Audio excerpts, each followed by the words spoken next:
BRS के कारगुजार सदर के तारक रामाराव ने याद दिलाया है कि रियासत तेलंगाना की तश्कील के बाद रियासत में बरसर इख्तिदार बीआरएस हुकूमत ने अपनी 10 साल दौरे हुकूमत में तिब्बी शोबे को अहमियत देते हुए सरकारी दवाखानों को तरक्की के लिए बेशुमार इक़दाम करते हुए सरकारी अस्पतालों से मुताल्लिक़ अवाम में एतमाद बहाल किया था।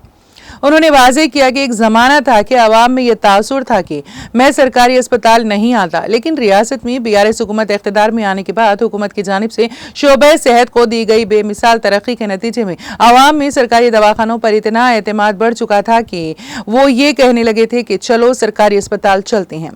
लेकिन रियासत में कांग्रेस हुकूमत के इख्तिदार में आने के बाद 6 माह के अंदर ही ऐसी सूरत हाल पैदा हो गई कि सरकारी अस्पतालों में कम से कम दवाई और गोलियां भी दस्तयाब नहीं हैं। उन्होंने कहा है कि ये रेवंत सरकार ही है जिसने सरकारी दवाखानों को इतनी बुरी हालत में लाया है। केटीआर ने कहा है कि हुक्मरानी को हवा में छोड़ने वाली कांग्रेस हुकूमत में अवाम की जिंदगी हवा में चरागों की तरह है।